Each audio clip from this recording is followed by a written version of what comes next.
कहते हैं ना, तब पछताए होत क्या जब चिड़िया चुग गई खेत। ट्रंप को गुस्सा आ रहा है कि अफगानिस्तान से सेना क्यों बुलाई, अचानक से ट्रंप ने ऐसा क्यों कहा। तो वहीं दूसरी तरफ भारत सरकार की हुड़की ने टेस्ला के सीईओ एलन मस्क को बड़ा फैसला लेने के लिए मजबूर कर दिया। जानेंगे इन खबरों को विस्तार से। आपको ये जनरल तो याद ही होंगे, जनरल मार्क मिले। ये काफी चर्चा में इन दिनों आए थे, इसलिए चर्चा में आए थे क्योंकि एक रिपोर्ट ने ये दावा किया था कि जनरल मिले ने जब ट्रंप राष्ट्रपति थे तो जिनपिंग को फोन करके ये बता दिया था कि हो सकता है अमेरिका आपके देश पर हमला करे, और अगर अमेरिका ऐसा करता है तो आप इसे सीरियसली मत लेना, हम स्थिति को संभाल लेंगे, क्योंकि ये सब कुछ करने वाले कोई और नहीं ट्रंप है। हालांकि ये बहुत बड़ी कमजोरी निकल कर आई है मार्क मिले की, जो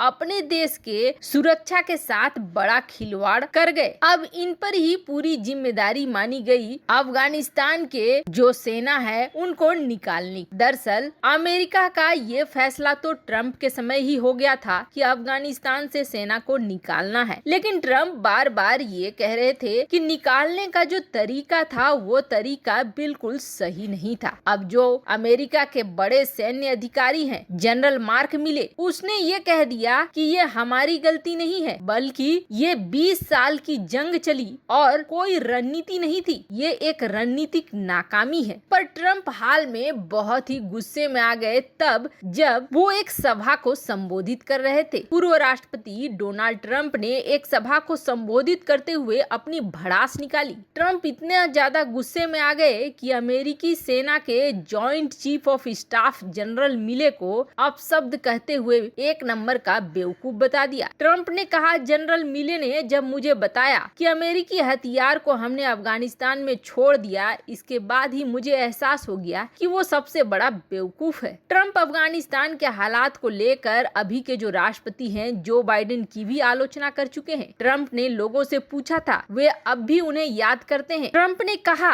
कि इतिहास में सबसे बड़ी हार के रूप में ये दर्ज होगा अफगानिस्तान से अमेरिकी सेना निकालने का तरीका। उन्होंने ताना कसते हुए कहा कि जो बाइडेन ने अफगानिस्तान में जो किया है वो महान है, इसलिए ये एक बड़ी हार के तौर पर अमेरिका के इतिहास में दर्ज होगा। अब क्या मानना था ट्रंप का? ट्रंप का ये मानना था कि कुछ हजार सैनिक फिर भी तैनात रहने देना चाहिए था ताकि तालिबान टेक ओवर नहीं कर सके। बिल्कुल एक भी सैनिक नहीं रहने दिया, ऊपर से सारे अमेरिकी हथियार छोड़ दिए। ये अमेरिका की सबसे बड़ी नाकामी नहीं है तो क्या है? हालांकि आपको बता दें, आजकल अमेरिका में आम जनता बाइडेन की जगह ट्रंप को ज्यादा पसंद कर रही है। कहा जा रहा है कि 2024 में अगर ट्रंप फिर से चुनाव लड़ते हैं, जिसकी संभावना बहुत ज्यादा है, तो ट्रंप के जीतने की भी संभावना बहुत ज्यादा है। इस वक्त तो ओबामा भी लग रहा है जैसे कि बाइडेन को बचा नहीं पाएंगे। खैर, बाइडेन के कुछ फैसले तो जरूर बहुत बड़े बलंडर हैं, पर इसका निर्णय कि कौन सत्ता में बैठेगा वो अमेरिका की जनता ही करेगी। तो वहीं दूसरी तरफ भारत सरकार ने पहली बार अपना रौद्र रूप दिखाया। होता ये था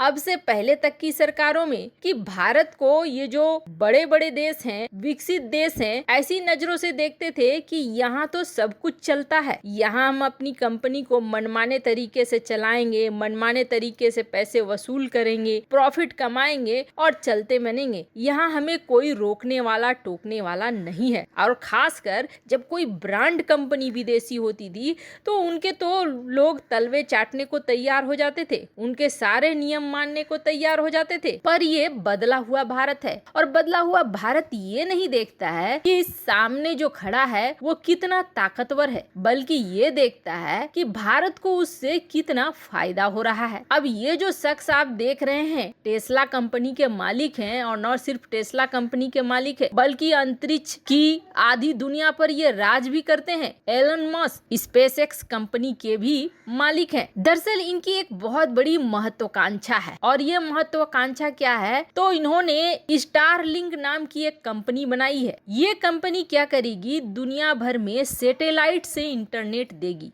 अभी इंटरनेट धीरे धीरे दुनिया के हर घर में पहुंच रहा है। एलन मस्क इस चीज को बहुत अच्छे से समझ रहे हैं, और उन्हें ऐसा लग रहा है कि ये बहुत अच्छा अवसर है दुनिया भर में में इंटरनेट का जाल बिछा दो और उसकी कमांड अपने हाथ में रखो, प्रॉफिट ही प्रॉफिट। जैसे स्पेस में प्रॉफिट, कार वगैरह बनाने में प्रॉफिट, वैसे ही ये भी एक बड़े बिजनेस के रूप में देख रहे हैं। अब ये बिजनेस कहाँ चलेगा ज्यादा? वहाँ चलेगा ज्यादा जहाँ जनसंख्या होगी। अब चीन के तो इतने कड़े कड़े रूल हैं कि स्टारलिंक या फिर टेस्ला की और किसी चीज कोई गुंजाइश ही नहीं बचती है। यहाँ तक कि टेस्ला को निकालने के विषय में भी चीन सोच रहा है। फिर एशिया में कौन सा देश है जिसके पास जनसंख्या बहुत है? तो वो है भारत। भारत को लेकर स्टारलिंक ने बड़े प्लान बनाए और उन्होंने यहाँ अप्लाई भी करना शुरू कर दिया अपने प्लान को। स्टारलिंक के बड़े बड़े प्लान हुए, जिसमें पहले इनिशियल लेवल पर शुरुआती तौर पर 2 लाख स्टारलिंक डिवाइस को 2022 तक दिसंबर में लॉन्च करने की बात चली। अब आप सोचेंगे कि हमारे यहाँ तो पहले ही इंटरनेट है, मोबाइल में इंटरनेट है और भी इंटरनेट है, फिर स्टारलिंक की जरूरत क्या है? तो ये है सैटेलाइट से दिया गया इंटरनेट, मतलब हर क्षेत्र पर उसी स्पीड से, उसी अच्छे तरीके से चलेगा। जहाँ नहीं भी पहुंच पाते हैं नेटवर्क, वहाँ भी ये इंटरनेट बहुत अच्छे से काम करेगा। भारत के लिए भी इसी तरह का प्लान हुआ। वैसे आपको बता दें, स्टारलिंक को लेकर बहुत सारी बातें कही जाती है। स्टारलिंक को लेकर एक्सपर्ट चेतावनी भी देते हैं कि इसे अपने देश में घुसने देना सही नहीं होगा, क्योंकि बाद में चलकर ये भी एक जासूसी तंत्र बन सकता है। पर खैर, अभी तो ऐसा दिख नहीं रहा है। अभी दुनिया के देश इसे अलाउ भी कर रहे हैं, इसे आने भी दे रहे हैं। अब हुआ ये कि स्टारलिंक ने ये कह दिया कि पहले ऑर्डर दो और बेनिफिट पाओ। अब इस चक्कर में बहुत सारे भारतीयों ने ऑर्डर देना भी शुरू कर दिया। अब तक स्टारलिंक को 5000 ऑर्डर मिल चुके थे भारत। अब ऐसे लगातार चल ही रहा था, ये संख्या बढ़ती जा रही थी। स्टारलिंक बहुत खुश हो रहा था कि प्री ऑर्डर उसे मिल रहे हैं, नंबर ग्रो कर रहे हैं। पर अब यहाँ सरकार ने सीधे आकर ये कह दिया कि आम जनता को कि आप नहीं लेना स्टारलिंक के इंटरनेट। स्टारलिंक के इंटरनेट अगर आप लेते हो तो ये देश के कानून के खिलाफ होगा। अब सरकार ने ऐसा क्यों किया? तो आपको बता दें, सरकार ने ये निर्णय इसलिए लिया क्योंकि स्टारलिंक ने कोई लाइसेंस भारत से नहीं लिया था। जब तक भारत सरकार के पास लाइसेंस न हो, जब तक भारत सरकार किसी कंपनी को लाइसेंस न दे